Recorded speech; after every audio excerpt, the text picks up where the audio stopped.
I love you.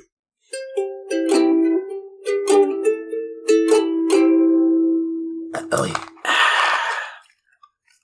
Welcome back to the Couch Potatoes. Oops, I forgot to turn off that bit of the technology. Here we go. We're good. Yeah. Welcome back, Couch Potatoes. I'm on it. We're on it. We're in the same room again. We're all on it. We're all on it, Don't you feel it? It's in your brain. We're so on it. We're late. And we're sorry about that. Hectic scheduling, but we're at least ahead of the viewing. Day job. Ahead of the viewing of what? Of the shows that we need to watch for our schedule. Oh, yeah. We're way ahead. I've already watched Rescuers Down Under. Yeah. That's a preview. We're going Disney, if we haven't said. If you haven't, yeah, that's already happened, right? Haven't we? Mm-mm. One's been released? No. Oh, yeah, we're going to do that today. Yeah, we're recording that Jesus. Today. We're really behind, folks, and we're really sorry, and it's all my fault. It is? No. It's my employer's fault. That's true. I'm the boss. It's my fault. No, really, truly, I'm kind of salty about it. Yeah. Unleash. You won't listen to this. No, they won't. They won't. So, yeah, just had to go work both during the day and at night every single day last week. Ugh. And, they've been really, it's not like my initial boss's fault either. There's just not enough people. Yeah. And I'm dependable and can do the work. And it's not something that you can throw a green person at, Hey. What are you talking about? I'm so what sorry. What jab is that? I don't think that's the origin of it. Sure. And if it is, then I'll stop using that idiom. I'm very sorry. It just seems rude, and I am a green person. I know you can't put just any faceless schmo up there. You gotta have a faceless schmo who's been trained. See, you can say that. You're yes, that's right. Yeah. I can. One of them peoples. The Rings of Power. The Rings of Power. We're here. Yeah, we're here with another TV Talks. It came out on Amazon Prime. Pissed off a lot of people. We're going to talk the conundrum of that and why we think differently than most people. The conundrum of that, by the way, what I mean by that is Amazon Prime, Jeff Bezos, I don't think he had any kind of say in this, but they took a huge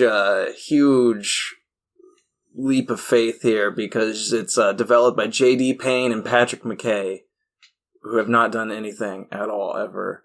To my knowledge, this was the first big project they worked on. Let me pull it up. They had uncredited things. They whatever they helped with on Star Trek Beyond, Godzilla vs. Kong, and Jungle Cruise, whatever they did there was uncredited. This is the first thing, and they wrote 4 of the episodes, and it's only 8 episodes long. Yeah, so they wrote half of the show, and they've never done anything else. Well, given that is beautiful, right? Yeah, that's actually pretty good. But at the same time, another big leap of faith is this is the most budgeted television show in history. That's pretty crazy. It is beautiful. Let me try to see if I can find its budget real quick here. Because it's absurd, especially for a television show. There we go, with a starting price of $200 US million. There was something about every episode. Wow. I gotta find the specific thing about how much every episode cost. $465 million on the first season. Wow. Making it use, tax rebates, New Zealand. Everything is so much more expensive. Yeah. It's true, but it's just it is crazy. It's amazing. That, you would for rookie TV developers. Yeah. You would be we're going balls to the walls and giving these guys $400 million or whatever it was that I just read off. Yeah. Absurd faith, and people are not happy with it, and there's a reason for that. Specifically, before we dive into the synopsis, bless you, Zelda. Bless you. Before we dive into the synopsis, it is based on the history of Lord of the Rings. Yeah. But very heavily based on. They only have access... It's an adaptation. Yeah, they only have access to the appendices of the Lord of the Rings. They do not have access to the Silmarillion, which is where all the history of Lord of the Rings takes place. And that is Christopher Tolkien's choice. Yeah, I don't understand how they're willing to spend $430-some million on this show and weren't able to just chip like $20 million to him and just be like, hey, shut the fuck up and give us the rights to Silmarillion. Yeah, but he might... I mean, they're not Disney. They can't throw $4 billion at him. This is his father's, like, legacy, you know? Right, and you think he would want that to be absolutely pristine. Do, too, but I think what it is more that he doesn't want people to touch it. Maybe he didn't like the Peter Jackson. he's like, I fucked it up enough. I don't want other people to have fucked it up. Yeah. But I feel like maybe he didn't like the Peter Jackson adaptation. Well, he's just an idiot then. The only thing that quells an idiot is more money. Like, if they're gonna, I'm still just baffled. If they're gonna spend $430 million in the first season, I'm pretty sure $20 million is a good talking point to be like, can we use the Silmarillion? Yeah. You want $15 million, we're gonna give you 20. And he'd be like, ooh, that's actually okay. I feel like he might have backed down on that, and then they could have just, the only legitimate reason I have for all the haters, because there's a lot of haters for this show. Yeah, a lot. The only legitimate reason is the history of the world gets a little fucky, little wonky. And, I feel like that would have just easily solved that problem. I feel like just getting the rights to Silmarillion would have just, would have fixed all these issues that we're having. That's true. But saying that I have not read the Silmarillion, right? I have read, this is going to show my bad nerd habits, I have read most of The Fellowship. And that's it. And, the first page and a half of The Hobbit. And that was like in 7th grade. Yeah. I was like, nah. I've read them all. The Silmarillion is the one I am least familiar with because it is a lot of history stuff, and I don't pay attention to those a lot. I have to take those very slowly. And at the time when I read Silmarillion, I was forcing myself to be a one-book reader. People are always surprised that I'm usually reading 4 or 5 books at one time, and they don't understand it. This is because the reason is my brain is fucky. I can't just focus on... Yeah, exactly. I can't focus on one story because I'll get bored with it.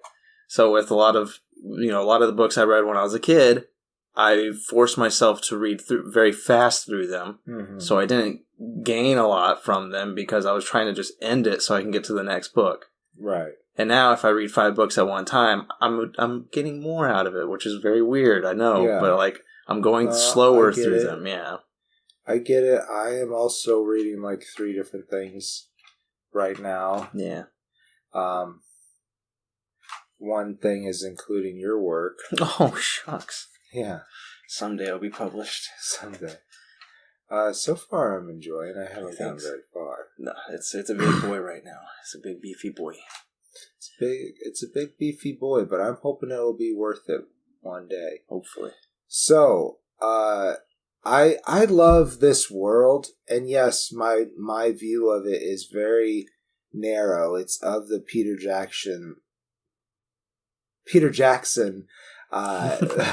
version of the world. Yeah. And Have you seen the old animation movie? Yeah, I have actually seen. I don't know that I've seen the Return of the King that's out there, though. I don't think I've seen that one. It is done by a different group of people that did the first 2.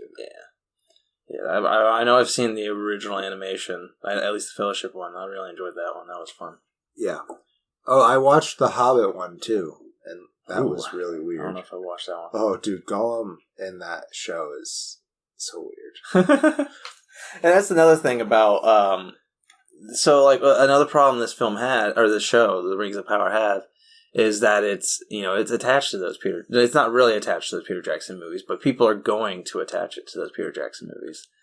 And there hasn't been a finer example of filmmaking out there, in the history of cinematography and filmmaking in general. Like, that movie is so detailed, so focused on everything, like right down to like Gollum. If you want to tell the difference between Gollum and Smeagol, you just pay attention to the pupils. Yeah. Because the pupils change, and that's the only true way to know which one's which at like certain key moments. Yeah. So it's like, there's so many like very, very specific attention to details, and then the huge budget, all the acting, like those 3 movies created something perfect. And this show has to be like, all right, we're gonna step into the history of that world. It's not gonna be completely accurate. It's not going to be completely attached. Yeah, which they said this up front. Exactly. This is not. This is an adaptation. This is not a reenactment. Yeah. It's like, we're not going to get everything right. Jackson, right? I don't even know if he had much to do with. I don't think he had anything to do with this. Like, I don't think he even helped produce it or anything. No, I don't think so. Yeah. I'm pretty sure he showed us that he was done with The Hobbit. Right. Yeah. He didn't even want to do The Hobbit. That's just like a sad thing.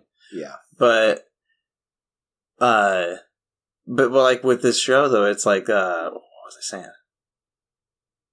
Hit a brick wall. It's set in the history. Right. You mentioned that. Yeah. So now we're getting into the synopsis. And if I recall, it follows 4, maybe 5 different storylines. There's which quite a few. It converged from time to time. Yeah. One, I feel like really kind of feels like the main one is Galadriel. I did kind of like Yodel. Gulio. But Galadriel is the main story played here by Morfydd Clark. That's right. Hopefully, and she feels very true to what was delivered by older Galadriel. Was it Cate Blanchett? I think it's Cate Blanchett. Yeah, I want to see that. There's a movie called Tar that just came out. It's a fictional biopic about a movie or a music composer, and she is like the lead. And it's like 2 hours 40 minutes long. Like for some odd reason, it's as long as Black Panther, Wakanda Forever. And I'm like, I want to see you, but I don't know if I want to sit in the theaters for 3 hours for a fictional biopic. But it's getting so much good reviews. Really interesting. I wonder what kind of satire. It kind of reminds me of Bluebeard. Oh yeah. Yeah. I think it's just like a serious drama. Like it's like, I don't know, but you're right. You are right. Morfydd Clark does a really good job as Galadriel. I think like she really does. I could see this Galadriel becoming the Galadriel of the Jackson trilogy. 100%. And she is hell bent to track down any traces of the evil that was Morgoth's servants, because Morgoth is for sure defeated. They don't really know what happened to Sauron. Right. Who is his lieutenant. Yes. And she is searching him down mainly because her brother was killed and she just, being elves, death was foreign to them. Right. Until these wars happened. Over gods and whatnot. Mm-hmm. And yeah, she blames Sauron too. Like, I don't think Sauron is like specifically the one who killed her brother. Probably not. But it was like in the hunt for Sauron that he died. Yeah. And so yeah, she wants Sauron dead. That's right. So she's out looking for that, and she goes so far, like centuries or whatever, past the main conflict, that she gets mutinied by her troop, and then she gets retired, like the King Gil-galad makes it sound like he. Can you remind me who plays Gil-galad? Benjamin Walker. Yeah, Benjamin Walker's character, King Gil-galad. I don't know, like the name is just so awesome. Right, it is a good name. It sounds near biblical, like a Babylonian name. It's almost like Gilgamesh. Yes. But I believe there's another, the Galad came from something else. Yeah. But anyhow, I really appreciate this name for some reason. It's a good fantasy name. Right? Yeah. And he dismisses her basically, but in a very like honorable way. It's like, hey, you get to go back home. Yeah. But to Galadriel, it's like, you are stripping me of my free will to do what I want to do, which is to pursue this evil. What my OCD is hell-bent upon. Yeah, basically. But she, as they are approaching Valinor, jumps ship. Yeah, she's like, fuck that noise. Yeah. And that's honestly terrifying, too, because, there's a lot of lore we're skipping over because it's just way too much to go into about Valinor and everything. Right. But to get to Valinor, you have to cross, like, a very big waterway. Mm-hmm. And it's very dark. It's huge. It's very ominous. There's, like, you don't know what kind of creatures are in there. I feel like, I don't know if I got this completely right, but based off some videos that I watched, like I said, I haven't read, there, like, used to be another continent there. Right. Yeah, and these wars destroyed it. Right. And now there's just the New World or whatever. Like it's just Valinor and Middle-earth. And Middle-earth now. Yeah. But I think that part's all in the Silmarillion, and this history might be separate from that. Right. It's very hard to explain a lot of the lore of Lord of the Rings without just being a complete nerd. And also Tolkien, like, from what I've heard, changed his mind from writing one thing to the Silmarillion. Yeah, because I feel like they're also like 30 years apart, so it's like the story just grew in his mind. Yeah. And, things just change, and you exactly. got to retcon it. You retconned a little bit, and it just makes it a little confusing. But, like, he's just the vessel for this world. But, like, she just jumps into the waters, it's not man. perfect. And it's so disturbing too, because it's like they're in that. They're like, I hate the idea of being alone in the ocean by myself. Like, that's just terrifying. It is terrifying. And like, she just willingly dives into it because she's badass and brave as fuck. Right. And that's who Galadriel is. And like, it is a different. Kate Blanchett, you don't see the warrior Galadriel because she's older. She's like hung up her sword. She's like, no, I'm not doing this anymore. Like, she's much like wiser, I guess, in the Lord of the Rings trilogy. Yes, 100%. But like, she's also like thousands of years older. Yeah, and in here though, she is like crazy warrior, princess, and it's just her jumping in that water is a badass scene. And it terrifies the fuck out of me because then I'm just like, all right, so next episode she's just gonna be swimming on the water. Okay, I don't like that. And you do get to see some monsters in the water. Yes, there is a giant sea snake. Yeah, I love the look. I think they did a good job on the CGI for these beasties. Yes, they did. Even the orcs are cool. We do get to see some orcs. They're a little bit, I want to say, pastier. Than the other ones. They definitely can't go out in the sunlight, which is something that Tolkien wrote somewhere. But which I really liked. I thought that was really cool to see like the same creatures, but thousands of years ago they hadn't evolved to be able to fight in the sunlight and everything. Yeah. I like that. That was really cool. I thought it was cool as well, and I feel like. Just real quick, I wanted to mention that when she's in the water, to finish just her storyline before we jump into another, she does get rescued by some Southlanders, along with a character named Halbrand. Yes. Played by Charlie Vickers. Charlie Vickers. Sorry, I think I said Charles. They survive together somehow and make it on a ship that goes to Numenor, and from there, they try to get back to Middle-earth. I'll put a pin in them. Yeah, we'll get back to them. Maybe. And this is probably going to be a deep dive. So that's fine. That is fine. So then, what's the next storyline you want to talk about? What was the other one we were talking about? There was another one. We were talking about the orcs. Which is in the Southlands. Yeah, and there is a storyline that goes on there with a certain elf Here we are. Arondir. Arondir. He was a member of the guard over this watchtower that watched these people in the Southlands because they were at one time allies to Morgoth. Yes. And Arondir is played by Ismael Cruz Cordova. Yep. And he has a particular love interest with Bronwyn. That's right. Played by Nazanin Banyadi. I believe there's stories about them. I don't know. Oh, I guess it's similar to stories. Yes. Similar to stories from Tolkien's, plethora of books. Yeah. And that is kind of, a negative, I guess, if you want. It does have that age where it's becoming a staple of, if you're going to do a Tolkien story, you got to have an elf loving a human somewhere in there. And that's kind of becoming a thing. Well, yeah, but also I like, I feel like it's good representation of interracial relationships. True. But you can have a dwarf and an elf loving each other. We don't have to have them just being friends. They did that, and people got pissed as hell. And that's great. Let them get pissed. I like people getting pissed. Yeah, it's fun. So stick it to the limbs. Oh God. Oh shit.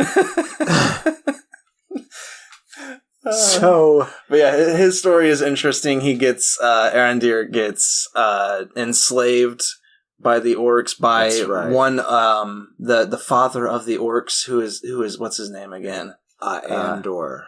Andor? Where is that at on here? I think it's Andor. Adar. Joseph Maule. Mawle.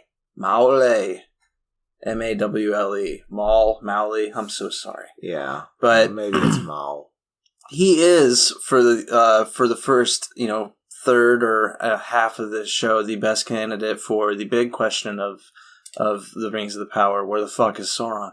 And that, there was I remember when the show was coming out, because it was like 1 or 2 episodes a week or something like that, right? It was 1 episode a week. It was 1 episode a week. And I remember I enjoyed it. Every time it would come out, I'd watch it really fast because I was really interested in it. I really enjoyed it. And I remember going to fan sites afterwards, like Reddit and all that kind of stuff, where people were like, "Who's Sauron? Who's Sauron?" And almost everybody was saying Adar, and I was like, "Y'all fucking stupid." And we'll put up a spoiler wall later when we talk about the Sauron stuff. But I'm gonna say right here that I called it from episode fucking 2.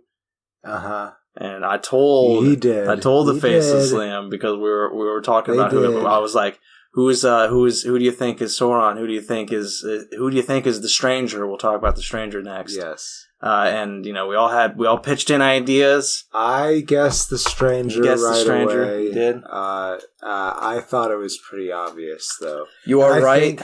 I guessed based off of the history, which was stupid given the context of they couldn't use the history. Yeah. And maybe they got away with it by not reading it at all. Maybe. Maybe they're just like, we don't actually know what happened. It's like, it'll be a lot easier not to plagiarize this if we don't know what's going on in it. But no, I do like Arondir and Bronwyn's story. There's also a kid in there who's got a sword of the hilt. It's the hilt of Sauron's sword. Yeah, and it's like the dumbest plot point that this entire first season has. I don't know. It's really stupid. Okay, the part with the sword particular. Okay, it's dumb. I'll give you that. But what happens with it, that I liked a lot. I like what happens with it, but the fact that it happens makes no sense, and it's absolutely dumb. But this kid, Bronwyn's kid, Theo, played by Tyro Mohaffedin, I just couldn't care about his storyline at all. It would cut to this kid, and I'd be like, "Who are you?" And then they'd be like, "Theo," and I'd be like, "Oh, okay, who are you?" And then Bronwyn would be like, "My son," and I'm like, "Aha, got it." Because I kept forgetting where he was located. I kept forgetting what he was doing. Well, I'm sorry. I cared a bit more about Theo than you did. He is pretty stereotypical. Everybody around is this way, but my mom tries to be a different way, and I don't understand it. Yeah. And he gets into some trouble because of that. Like, he finds that hilt in this tavern keeper's basement. yeah. Which I don't know if he was there to rob him or something. I don't know. Well, also, why does this tavern keeper just have the hilt sword? Just because I think his family kept the tradition of being Morgoth worshippers. Right, and they just had the lieutenant's sword. Like, they must have found it on the battlefield. Yeah, it makes no sense. Like, there's no thought. Like, I feel like they didn't put much thought into why that was there. It was just like they're like, we need a MacGuffin, and they're like, all right, what about this? And they wrote it in real quick, and they were just like, well, what does it do? And it awakens Mount Doom. It's like, ah, awesome looking scene, but really, like, because that's what happens is.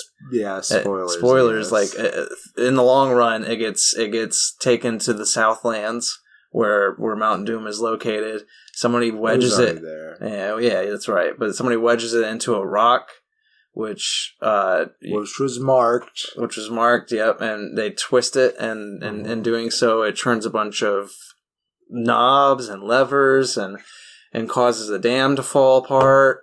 And then waters rush down into the magma under Mount Doom, and Mount Doom erupts. Yeah. And, like, it's I don't get it, man. I don't understand. It's like in Dark Knight when Batman lights up the bat signal on top of that building, and you're just like, why did you do this? Yeah. People are being enslaved right now. But you took the time to put gasoline on the side of a building and make the bat signal. I'm not going to argue with the bat signal thing, but with this, the Uruks, who are commonly known as the Orcs, but in this, they want to, like, that's like their slave name. Right. So they're trying to adopt Uruk.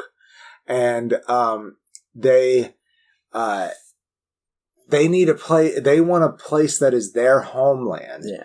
And because at the time of this war, the Southlands, no, actually it wasn't the Southlands that was his stronghold. I think that was on this other continent, but that's a different history that they didn't have access to. So they want to, they can't live in the sunlight. So they need the ash in the sky to be able to build their new civilization. Yeah, I mean, it makes sense. I'm just saying, like, who the fuck set it up that way?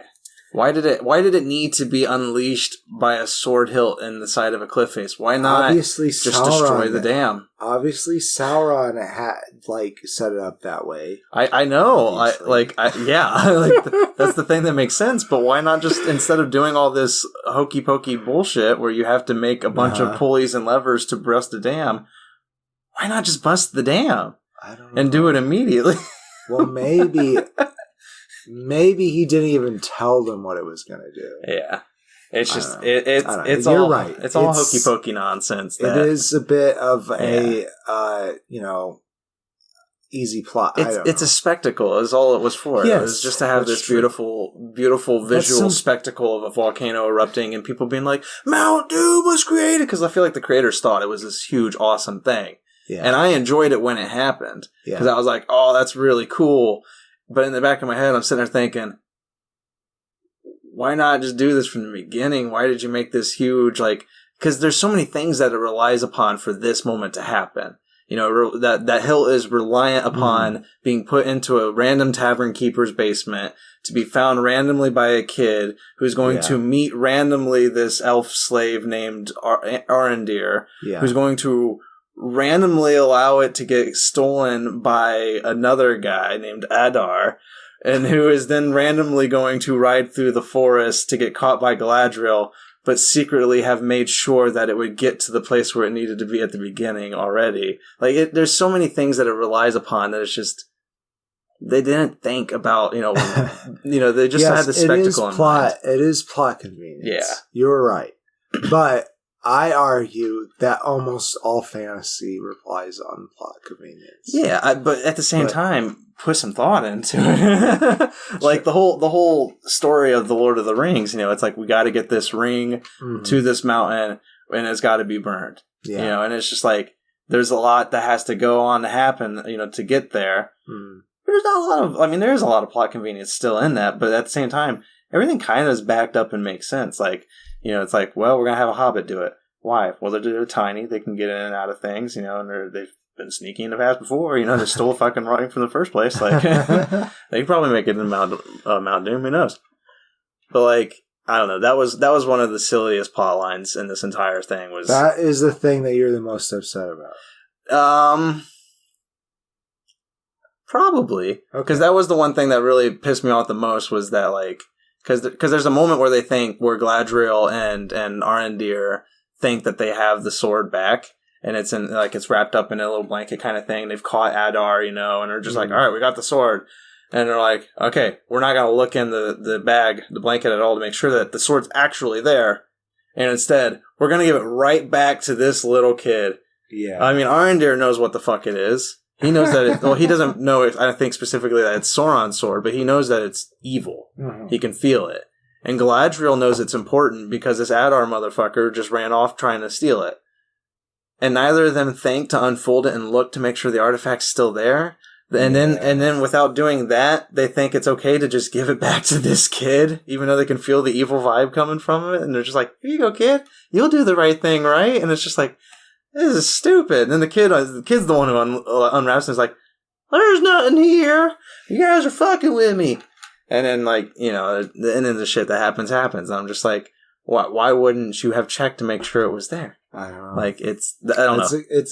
It's a very good point. Yeah, that's a lot of the dumbest parts of this show is that kind of stuff. And then I guess before we move on to the other story arcs, yeah, the other thing that really pissed me off, that it didn't piss me off in the moment. It just pisses me off retroactively. I mean, after watching a bunch of videos, is the editing. The $400 some million for this season. So that's a good $5 million or so per episode. And some of the editing that that people have noticed and pointed out to me through videos is just awful. Like, they're big crowds. This is the number one thing, is big crowds. And I get maybe it's a COVID restriction. Maybe they can't have a lot of people. Yeah, there was part of the production was after the pandemic. But if you apparently, and when I watched it, I had to start pausing it during big crowd scenes because I saw this video. And I was like, I need to know if this is like accurate. But if you pause it during these big crowd scenes, it's like 6 or 7 of the exact same person repeated over and over again. Yeah, and it looks awful when just watching it without paying attention. Right, it's fine. Your brain is fine with it. Yeah, because they did enough, like, you know, slight color changes to like outfits and things, put them in different positions, like made them look like they were doing something else. But then there's like bar tavern scenes where they're in an enclosed area, and it feels very off because there's even shots where 2 people are like, one person is beside themselves. And it didn't do anything. Joke. Yeah, and it's like it's really awful looking. Like it is just bad. And with $5 million some per episode, probably could do better. Probably. But that's where my anger is. It's this tiny. It's that one plot line, and then the technical issues. Because other than that, like, I really had a lot of fun. It's really pretty. Yeah, and costumes are pretty awesome. I've heard arguments from like hardcore fans that they're like, it doesn't feel like Tolkien. Yeah. And I'm like, okay, but it does. I mean, it's 1,000 years. The version that I have in my head. Right, and like, especially, I feel like the elves, like, a lot of people feel like the elves are... elves are a bit different. More earthier in the, if that makes sense. You know, they feel more, not dirtier, but like, Their clothes are more like brown hued and like more not fancy. Whereas in this, they're wearing like fancy robes and everything. And it's like, yeah, but it's 1,000 years before. Like, their culture will change. Yeah, yeah. And like in 1,000 years before, in the times of Gil-galad, this is the time of King Gil-galad. Come on, guys! Like that. How fancy? How fancy can he get? Exactly. You know it. Speaking of that, by the way, Elrond is another big story arc. He is played by Robert Aramayo here. What a fucking job. Like, yeah, he's super great. I fucking love him as Elrond. You have to follow Hugo fucking Weaving as Elrond, who is iconic. And it's completely different. Yeah. But I could also see that this like person who's already wise, Mm-hmm. becoming that wise. Yeah, in this one he's young. Yeah, and Lord of the Rings trilogy, he's stoic. He's he's elder. Mm-hmm. He doesn't show his emotions as much. Maybe he'll crack a smile every now and then when the hobbits do something funny. Yeah, but in this one, he's very lively. Mm-hmm. He likes poetry. He likes writing poetry. He likes writing in general, making songs, all that kind of stuff. Like he is very much just an educational entertainer. Mm-hmm. Kind of. He's not an entertainer, but like they call him a herald. Herald, that's nice. I like that. Yeah. And he's so so super smart. I love him a lot. Yeah. And he gets to have the dwarf elf relationship, friendship in this one. Yes, definitely with Durin. And I love Durin as well. Yeah. But to get there, we should mention Celebrimbor, played by Charles Edwards. Yes. He is famously the forger of the rings. Yes. I believe it's just the 3 rings. However, at this point, he is just trying to enlist Elrond's help to build a forge.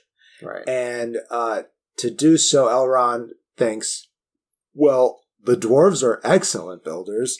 Let's do it. Right. And he's like, I got this, buddy. Well, they also know, too, that the dwarves have a resource. Yes, but that was not told to Elrond. No, it wasn't. Point. But that's another part of yes. wanting him to go specifically to Durin. Yeah. And Khazad-dûm, the dwarven city of Khazad-dûm. That's right. And that's another kind of area where it gets a little wonky with the history. Because that's another thing. They were very forthright that they had to shorten the timeline. Right. Because they condensed a lot of stuff. A lot of the events that happened, even in Season 1, happened over the course of 1,000-some-odd years in the histories. And it just doesn't make a good story unless you condense it into, a very fun and entertaining kind of story. So, I do give lenience here because, obviously, when we were going to Khazad-dûm, I was like, okay, I bet they're going to awaken the Balrog. Which shouldn't happen for a little while. But I figure if we're going to be in Khazad-dûm, the Balrog's going to get mentioned. Right. And it does have an appearance. Mm-hmm. It did feel a little hokey-pokey, like we need to poke at the fans and be like, yes, we know there's a Balrog in Khazad-dûm, and we're not gonna shy away from that fact. But I was happy that it was just a shot.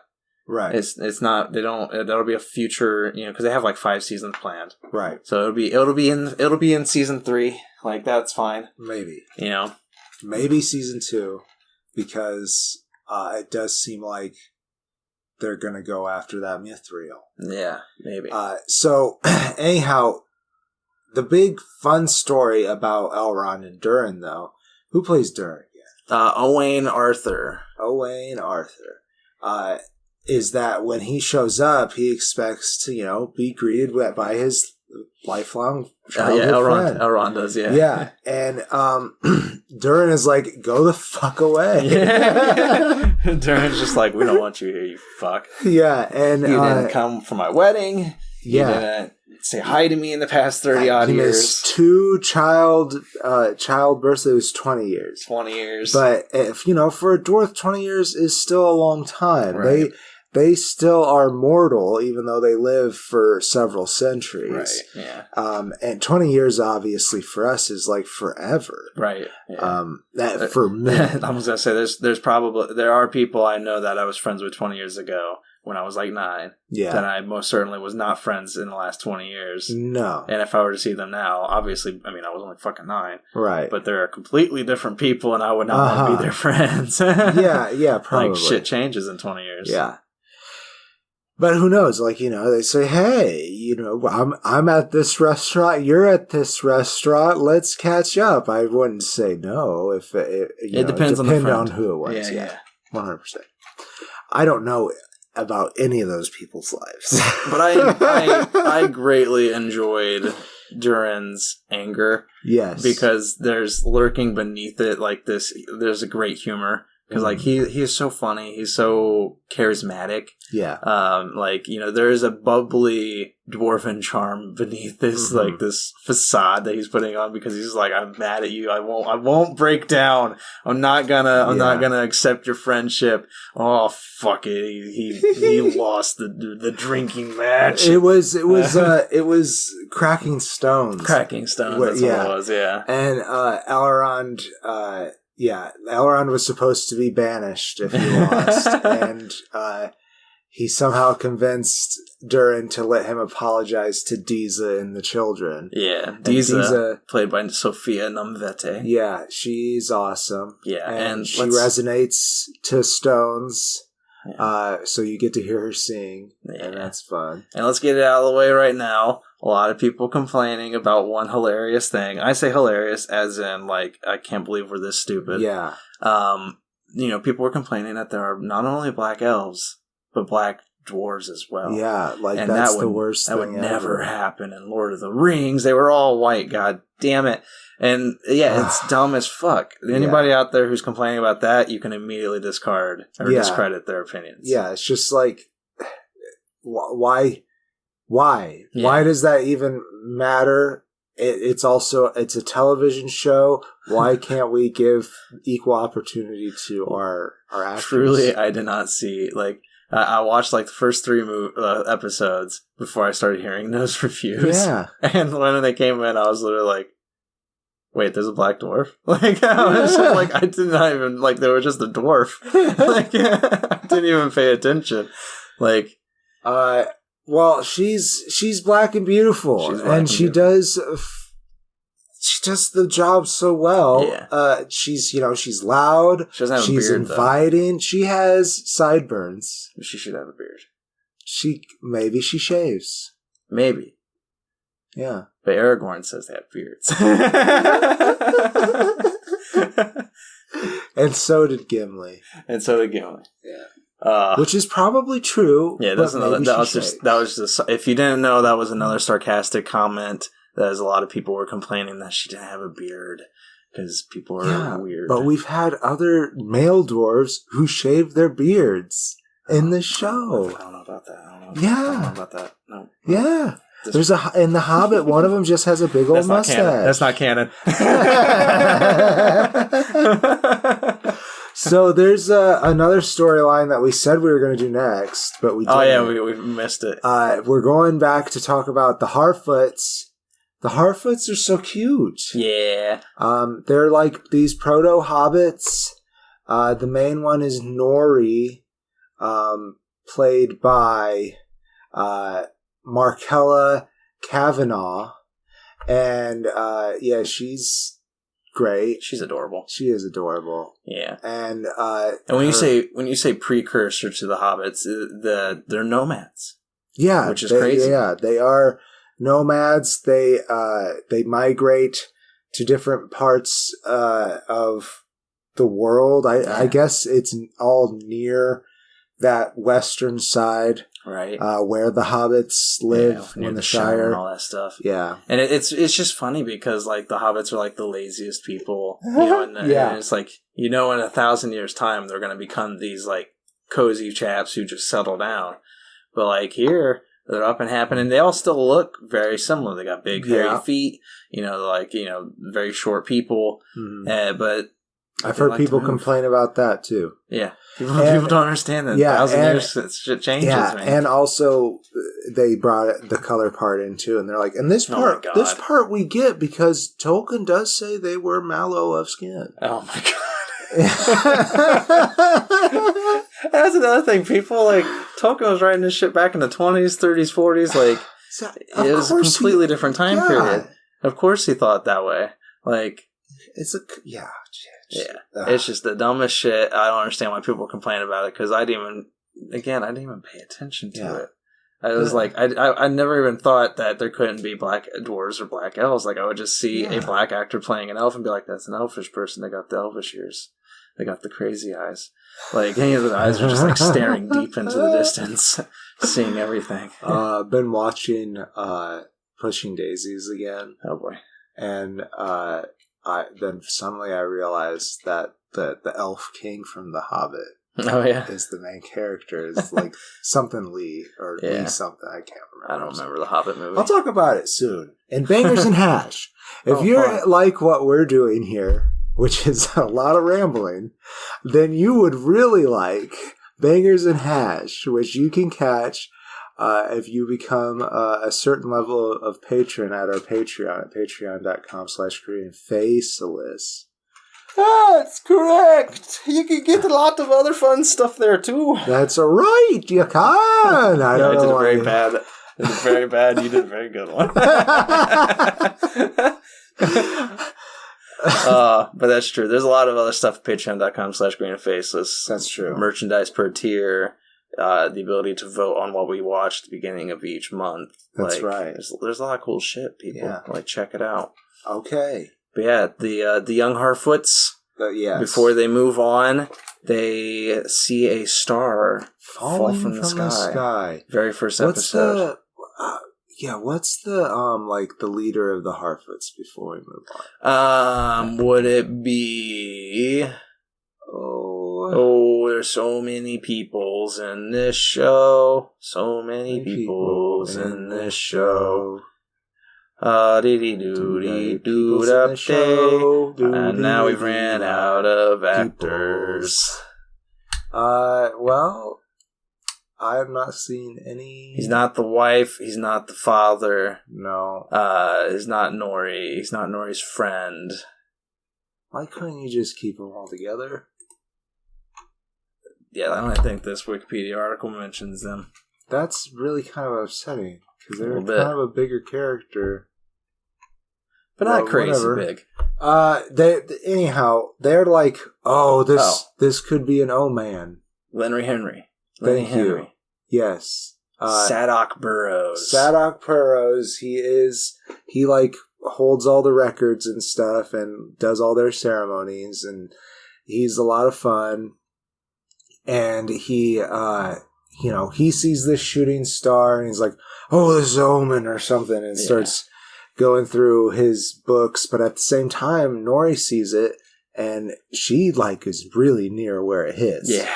Because she likes to wander off, which nobody goes off trail. Nobody gets left behind. But But she has the curiosity of humans, like, you know, when humans are driving and they see a fire and, you know, not too far away. I don't know if you've ever been out in the Midwest and, like, countryside, but if you see a fire, like, smoke on the horizon, you're like, oh, there's a building burning. I should go check it out. You just kind of drive over there and just, like, people just crowd around those shit. Like, yeah, they do. You know, at a country fire, people just kind of go out there and just sit and drink a beer and be like, man, this is sad, isn't it? Yeah. Oh, I haven't seen you in a while. Like, how's that? Like, it's a meeting place. Watching somebody's fucking livelihood burn away. Yeah. Nobody else is sad, just the people. She sees a falling star and she's like, I gotta go check that shit out. Go check this shit out. And inside is a naked man. Yeah, baby. The stranger. He's way down there at the bottom. Played by Daniel Wayman. Yeah, Daniel Wayman. He's naked, doesn't speak... I don't know if it's Harfoot or English, but in the subtitles it says English. Yeah. That's another thing. They all speak the same. Yeah, they do all speak the same language. I'm sure somebody bitched about that too. How dare they make it convenient for me to listen to English? Bullshit. But also, like, all of men speak the same language, and that seems really strange. It is weird. Like, they definitely should have gone the mile, but nobody wants that shit. It's like, I guess, it's okay. Like, that's fine for like viewer convenience. But like, in Tolkien, it seems to me that all the men do speak the same language. Yeah, and I think they have like different accents, different dialogues, of course, like, you know, different dialects. Yeah, dialects. Thank you. Yeah. So anyhow, back to the stranger. Yeah, he's very obviously has some magical abilities. Nori tries to help him out, like just with basic survival skills at first. And then she gets found out, and she should be banished by their laws. But that's why I wanted to bring up Burrows. Yeah, he's like, she's very young, We will not banish her. She will just have to. Her and her family will just have to be at the back of the caravan. And what's so bad about that is that Largo, Nori's father, yes, played by Dylan Smith. He broke his leg doing some work that Nori was supposed to do, which I don't know why that makes it Nori's fault. Maybe she would have broke her leg. Well, I mean, they mentioned that, like, you know, if she had been there, he wouldn't have been doing it in general, and she was much better at it. He was kind of hurrying it. Yeah. Like... Well, like, there was a rope that snapped, so, like, it could have happened to anybody. And the stranger was performing magic at the time, so it's mildly implied that he could have been... right. Because that's the thing, too, is whenever magic is done by the stranger after landing... there's two things. There's the intended magical thing that he was intending to do, like making flowers grow or something. Right. And then there's the negative, which is usually death or pain or something. Yes. And I really enjoyed that because that is a thing of magic in that world, is if it's not controlled, it could have negative side effects. That's why they have staffs. Yes. They have elements that what I thought. Channel. It's just like D&D's arcane focus, except for not. That's my interpretation. Maybe I am entirely I've always wrong, felt that way. But that's how I was taking it. I was taking it as you can't just perform magic. You have to have something to channel it through. I mean, you can't obviously just perform magic, but just expect bad things. So, besides talking about some of the Numenorians, I think we kind of synopsized it. Yeah, and I think there's a lot of Numenorians. We don't really need to get into them. Yeah, there is a huge names. Yeah, for sure. Exactly. And there's the obvious. If you know Lord of the Rings and that stuff, Numenor floods, and it's a big thing. And there's hints at it. It's an island nation. Yeah, exactly. By the way. And so it's very exciting because it's one of those it's one of those future things, a future spectacle we know we're going to get to see. Yeah, because it's going to happen in the 5 seasons if they get all 5 seasons. So it's one of those cool things to look forward to and cool to watch it come about. But before we go into a spoiler wall, another big negative is it's very predictable. Everything in this show is very predictable. Mm-hmm. And for a big show like this, even though it's still very entertaining, at least for us, it's kind of upsetting that it's one of those things where it's like, we know what's going to happen. We know the plot beats that are coming. It's going to be fun to watch them happen. Mm-hmm. But we know what to look for. And in knowing what to look for kind of ruins it that they're trying to do these big story twist arcs. Because as I mentioned, I already called Sauron. I felt like that was obvious. It felt like the best story path possible for the Sauron twist. Right. And then, as you mentioned, you called the Strangers twist for this season, and it too was very obvious. The only reason I didn't call it was because I thought, no, that's too obvious. Yeah. Which is silly thinking that one was very obvious. I'm like, yeah, of course they're going to go that route. They're not going to go that route for this one. No, they definitely did. I would say that it felt very Tolkien. Yeah. What they were doing with the Strangers. So, and I didn't know. I've actually watched like a lot of like Tolkien explained videos since this series, just to have a little bit more taste of it in my life. Right. And I didn't know certain things going in that probably would have piqued me off to who Sauron is. Yeah. And let's dive into that because I want to put up a spoiler wall and talk that. All right. Well, first, that's the big stuff. Let's take a soda pop break. Well, let's just that'll be the wall. We'll take our soda pop break and then we'll come back with the wall up. Yeah. There you go.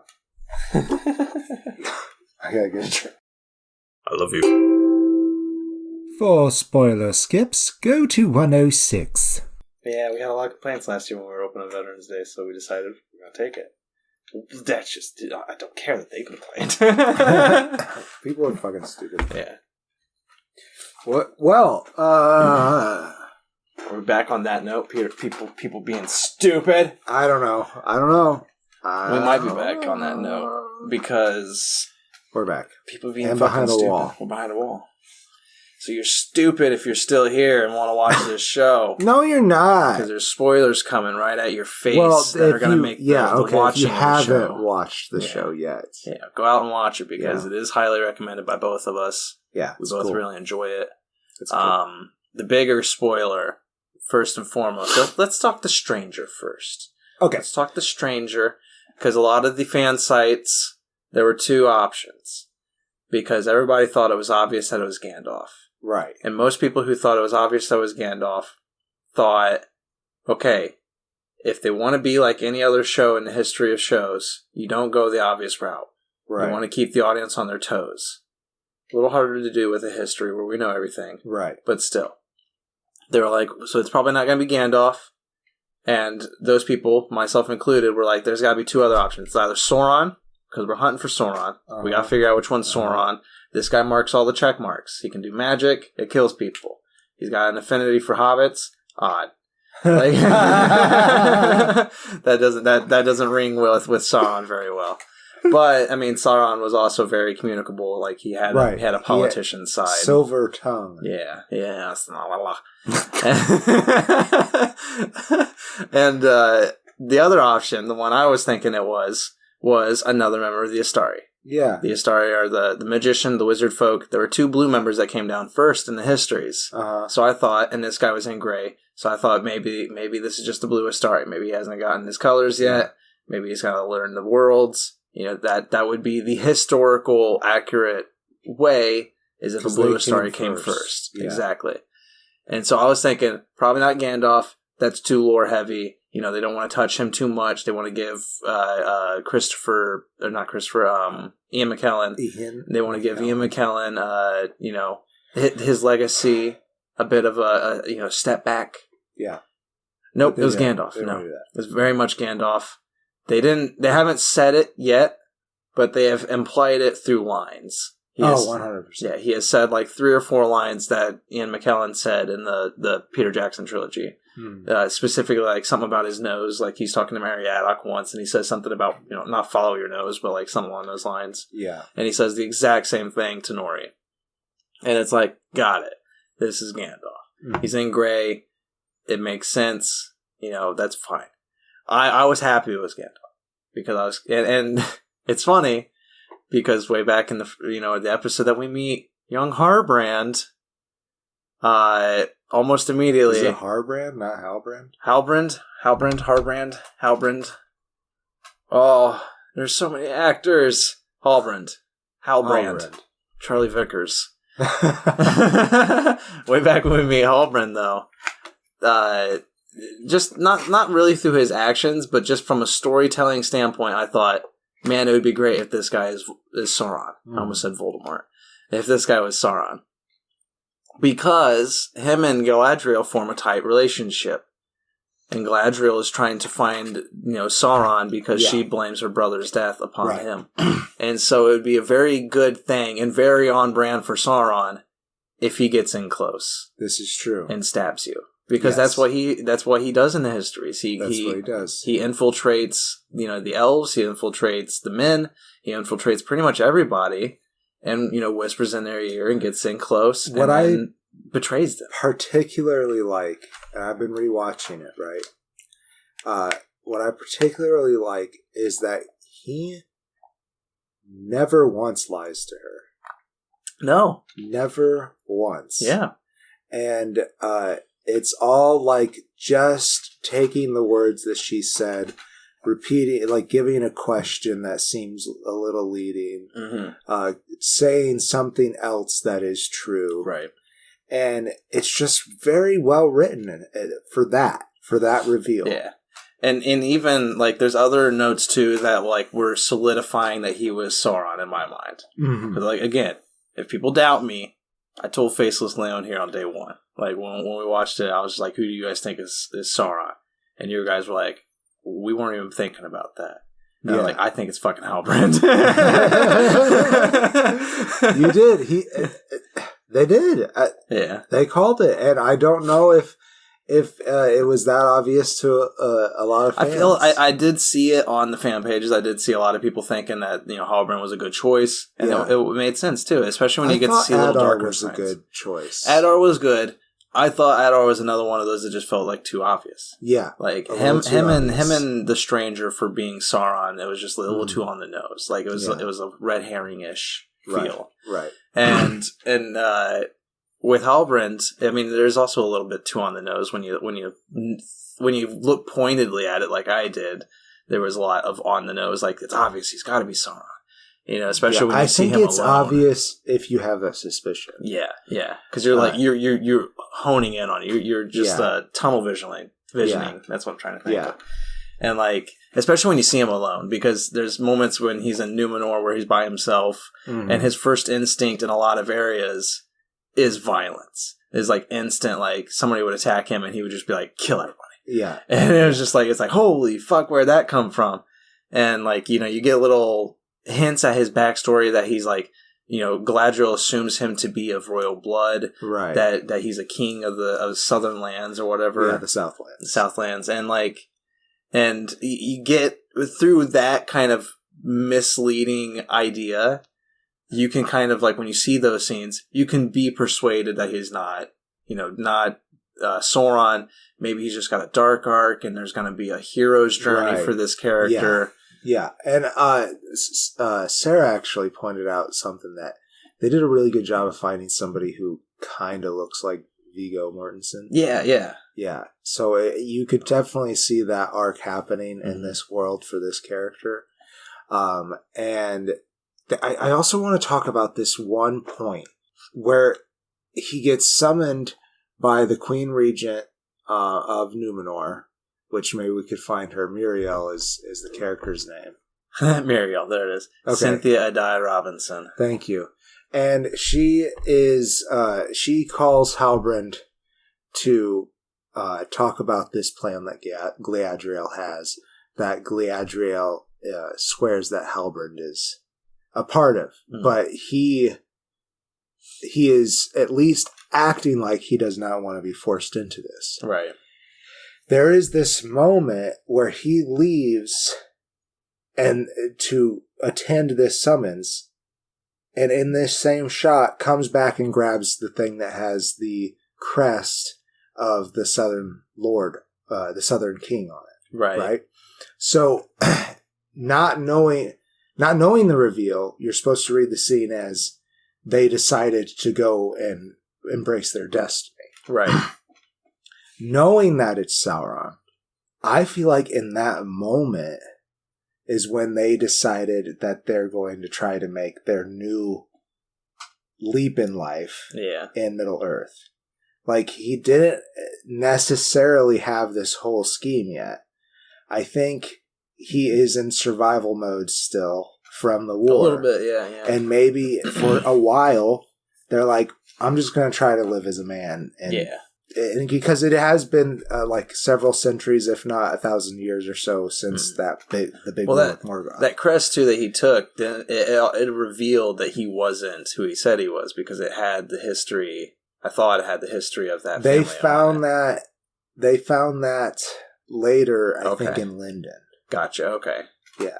I thought that's why he was taking it, was because that was the thing that would give him away if somebody were to look at it and be like, "You're not on this list of famous people." Right. Yeah. Well, it says that the last king, what the paper says is that the last king died with no heirs. Yeah. And so it couldn't possibly have been. And what happened is that Sauron, he never lied. Yeah. He picked it off of a dead man. Yeah, he did say that. He did say that. He said, I thought it suited me. And I really enjoyed that last episode because there's these individuals who are seeking out Sauron, these magical, I don't know what they are, the pasty white people. I don't know what you would call them. That was weird. That come upon the stranger. Yeah, they're seeking out Sauron specifically because they intend to lift him up, to help him, to aid him. They're magical creatures. I don't know what they are. Yeah, but they don't even appear to be on the I didn't list here. but they find the stranger, and it's the very last episode. So I'm happy we're behind the spoiler wall because I'm just gonna say it. They find the stranger and they're just like, Lord Sauron, we have found you. Yes. And I shit you not, and I texted you immediately because I was watching the episode, and like I hit pause, I threw the controller down, and I was like, it's a bait and switch. I'm fucking right, bitches. Because I knew how these writers were writing by episode 8, and I was like, they're leading off with a bait and switch. They're not gonna fucking reveal it like that on the last episode. They just got an hour left. Yeah. Like, they gotta save that twist for the big stuff at the end. And then like immediately they cut from that scene to Halbrand it's not in I think it's in Linden. Linden, thank you. I was thinking this is being the elf city, the elf kingdom. Yeah. How Zelda? Zelda, it's okay. But yeah, I think it was you were right. I think it was in Linden. And Celebrimbor, he's making the forge and everything, and Halbrand's like, I got an idea. Yeah. Why don't we make them into a ring that's much smaller, that's more usable? Yeah. And you could wear it, it's portable. You could also make more. And I was so happy. Like, I shit you not, it was a moment of just being like, I fucking called it. I feel good. It was actually when he got to Linden that I was like, yeah, Greg's right. Yep. Yeah. And like, now he's going to help, and he's a blacksmith. But then I had a conundrum. Where I was like, is it just bad writing? Is it just so obvious that like, or have I just gotten really good at paying attention to stories? Dude, we do it for a living. For part of our living. Right. And if you think that we deserve your support, we'd really appreciate it. If we get more support, our schedule will be on time because I won't have to bow out to make a paycheck. That's right. So if I'm able to go part-time, yeah, then I can just do a whole podcast on Doctor Who. That's true. So if you want another Doctor Who podcast, because I'm sure there's some out there, but if you want one with the Green Traveler who might have met the Doctor, then you should go to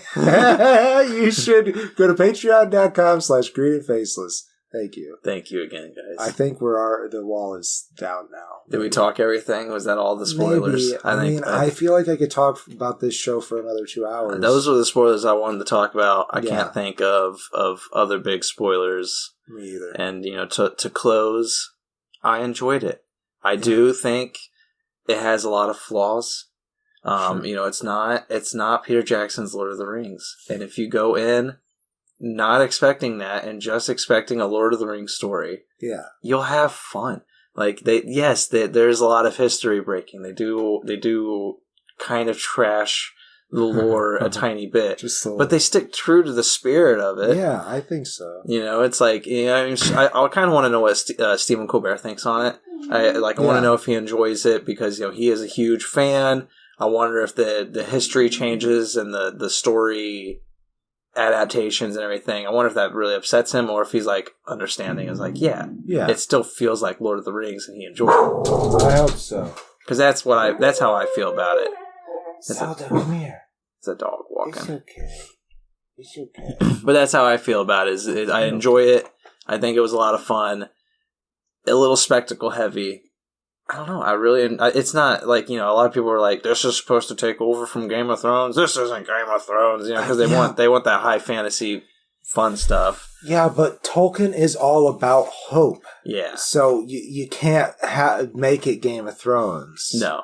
But I mean, they wanted that big budget fantasy feel, and they do get it. Like the show does deliver, but it also delivers on, a crowd of people that are just 7 people repeated. Like it's got that kind of a flaw. I think I would give it still a 3.5. It's either a 3 or a 3.5. It's in that range of a show. It's fun. I do recommend it, and I do hope we get the full 5-season outlet because do too. I can kind of guess what the arcs would be, where it would all go, right? And I'm interested in seeing that. Yeah, I want to see it. Yeah, I haven't read it. So we didn't even talk about Isildur. Isildur makes an appearance. Maxim Baldry. But you said that you didn't want to talk about the Numenorians. Yeah, I don't really, but like that, he's like the only important one, and like his story, and it's going to be very interesting seeing him go from ship hand to guy who Ring cuts bearer. off yeah, exactly, ring bearer. I was gonna say guy who cuts off Sauron's finger. Yeah. But he is a ring bearer after that. Yes. I guess that is more impressive than defeating Sauron. I feel like defeating Sauron's more. Yeah, impressive than it being a is. ring bearer. It is more impressive. He is like the weakest ring bearer. Oh, 100%. He only had. It doesn't feel like he had it for very long. I think maybe 5-10 years. Is that it? I don't know. Whatever. Yeah, I give it a face and a half because I'm already watching it again. Yeah. How can I not? I just love this world. I love the the way that people talk in it. The acting is great. It feels to me.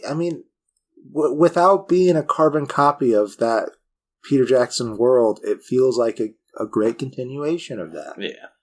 And I love it. And like you said, I won all 5 seasons. That's what I gotta say. I think that's been the show. And we've had a lot of fun, guys. We've had a lot of fun. We've had a lot of fun here tonight, guys. I don't want to rap on it, man. I just so much show, so crazy. But thank you all for joining us. That's been the show. I am the Green Traveler from Gorsh. And I am the Faceless Leon. Safe travels and good night.